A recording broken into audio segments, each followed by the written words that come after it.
Bulldozer দিয়ে দোকান ভাঙার প্রতিবাদে আন্দোলনে নামার হুঁশিয়ারি জেলা কংগ্রেসের।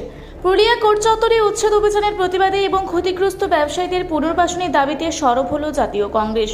রাজ্যে পালাবদলের পর বিভিন্ন শহরে অবৈধ দখলদারি উচ্ছেদে সক্রিয় হয়েছে প্রশাসন। সেই মতো গত রবিবার পুরুলিয়া শহরের কোর্ট চত্বরে বুলডোজার চালিয়ে গুড়িয়ে দেওয়া হয় একাধিক দোকান।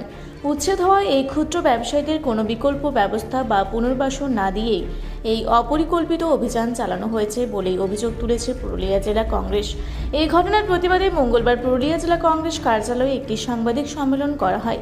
সেখানে উপস্থিত ছিলেন কংগ্রেস নেতা দিব্যজ্যোতি প্রসাদ সিংহদেও, প্রদীপ চৌধুরী এবং প্রাক্তন কাউন্সিলর রবিশঙ্কর সহ অন্যান্য নেতৃত্ব। কংগ্রেস নেতাদের দাবি, রাজ্যে এমনিতেই কর্মসংস্থানের চরম অভাব রয়েছে। এই পরিস্থিতিতে ছোটখাটো ব্যবসা করে গরিব মানুষগুলো কোনো মতে রুটি রুজি চালাচ্ছিলেন। আগাম পুনর্বাসন না দিয়ে এইভাবে বুলডোজার চালানোর পরিবারগুলো চরম আর্থিক সংকটে পড়েছে। জেলা কংগ্রেসের পক্ষ থেকে সাফ জানানো হয়েছে, প্রশাসন যদি অবিলম্বে ক্ষতিগ্রস্ত ব্যবসায়ীদের পুনর্বাসনের ব্যবস্থা না করে তবে আগামী দিনে তারা বৃহত্তর আন্দোলনের পথে নামবেন। গরিব ব্যবসায়ীদের এই লড়াইয়ে কংগ্রেস সম্পূর্ণ পাশে আছে বলেও আশ্বস্ত করেছেন নেতৃত্ব। এইগুলো আমরা চাই যে সরকার ওদের হয়তো কম্পেনসেট করুক কিংবা অন্য জায়গায় ওনাদের রিকোয়ার্ড তোমরা ব্যবস্থা করা যায়।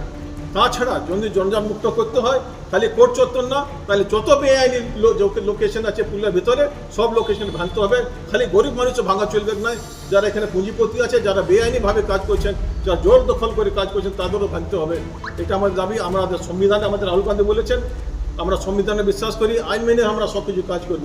কিন্তু আইনে এমন নয় কি বেআইনি কাজ করবো। আইন যদি ইলিগাল এনক্রোচমেন্ট যদি ভাঙতে হয় সেটা আইন মেনে নিয়ে ভাঙতে হবে। তাদের নোটিশ দিয়ে, একটা অপশন দিয়ে, একটা অপরচুনিটি দেওয়া যে কোর্টের কাছে যেন পৌঁছাতে পারে, কোর্টের কাছ থেকে যারা নিয়ে কোর্টে যেহেতু ওনারা যেমন জাস্টিস পান তারও একটা ব্যবস্থা করতে হবে। এমন আজকে যে ঘটনা ঘটিয়েছে এই বর্তমান বিজেপি সরকার, আপনারা দেখছেন কোর্ট চত্বর যেভাবে ভেঙে ফেলা হয়েছে অগণতান্ত্রিক পন্থায়।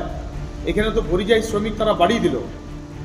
মানুষ ইতিমধ্যেই বিজেপির যে ভাবমূর্তি সেটা প্রকাশ পেয়ে যাচ্ছে যে তারা মুখে বলে এক আর কাজে করে আরেক। তারা বলেছিল যে আমরা পরিযায়ী শ্রমিকের সংখ্যা কমাবো। এই দোকানগুলো ভেঙে দেওয়া মানে কমসে কম এখানে হাজার খানেক ছেলে মেয়ে পরিবার বেকার হয়ে গেছে। এবং সরকারের একটা দায়বদ্ধ আছে, যে সরকারই থাকুক না কেন, এর আগের সরকার হোক এবং বর্তমান সরকার হোক, সেখানে ইলেকট্রিক বিল তারা দিত এবং প্রতিটা দোকানে পৌরসভা পারমিশন দেখ বা না দেখ একটা 10 টাকা করে প্রতিদিন কিছু একটা পরিষেবার জন্য তারা টাকা নিত। অতএব পয়সা নেবার সময় তাদের খেয়াল থাকে না। আজকে সবাই হাত তুলে দিয়েছে, তাদের কোনো দায়িত্ব নেই। আমরা আজকে দেখছি শুধু কাছারি চত্বর কেন, আজকে পুরুলিয়ার বিভিন্ন অনেক বড় বড় রেস্তোরাঁ, অনেক বড় বড় হোটেল পুরুলিয়া পৌরসভার জায়গা দখল করে ব্যবসা করছে। সেগুলোর দিকেও সরকারের দৃষ্টি আকর্ষণ করা দরকার। এবং অনেক লোকেশন আছে যেগুলোতে আপনারা জানেন যে ওখানে ঢুকলে মানুষ বেরোতে পারে না সেগুলো, এবং আগুন লাগলে যদি এমন এমন লোকেশন আছে ব্যবসার যেখানে আগুন লাগলে দমকল গাড়ি ঢুকবে না, সেগুলো দিনের পর দিন দখল হয়ে যাচ্ছে। তা আমি মনে করি নিরপেক্ষ করা উচিত।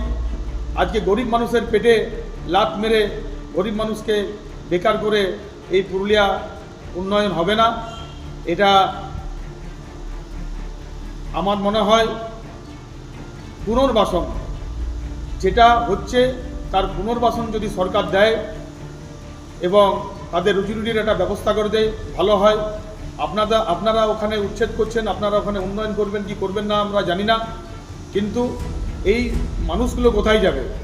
এদের জন্য পুনর্বাসন দরকার। এটা আমরা জেলা কংগ্রেসের তরফ থেকে দাবি করছি। আমাদের এই জিনিসগুলো করার পিছনে যদি আজকে এক একটা ফ্যামিলি রাস্তাতে দাঁড়ায়, সেটাতে কিন্তু আমরা বরদাস্ত করি। আমরা চাইব যে দোকানদানি যারা ব্যবসা করে খাচ্ছে, যারা নিজেদের ফ্যামিলি চালাচ্ছে, সেইটার উপর নির্ভর করে তাদেরকে যেন পুনর্বাসন দেওয়া হয়। পুনর্বাসন কোথায় দেবে না দেবে সেটা নিয়েও একটা সর্বদলীয় বৈঠক ডেকে আগে আলোচনা করা হোক। আলোচনা করে তারপর তেনারা করুক।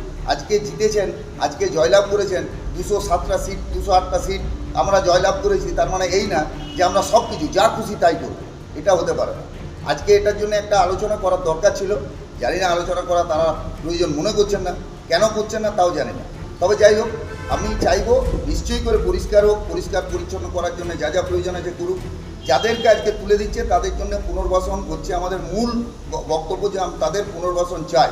যদি পুনর্বাসন না হয় তাহলে কিন্তু এই মানুষগুলোর সাথে আমরা পথে নামবো এবং সেদিনকে বৃহত্তর আন্দোলনে নামবো। সেটার জন্য আজকের থেকেই আমি বর্তমান সরকারকে জানিয়ে রাখছি, পুরুলিয়া শহরকে কেন্দ্রিকভাবে শহরের প্রেসিডেন্ট হিসাবে আমি এই কথাটা বললাম, এটা জেলা প্রেসিডেন্টও আমাদেরকে বলেছেন। আমরা জেলার তরফ থেকে এইটাতে কিন্তু যেতে বাধ্য হব। আমরা চাইবো যে করে হোক যেন এদের পুনর্বাসন দেওয়া হয়। এই বলেই আমি আমার বক্তব্য শেষ করি। ধন্যবাদ।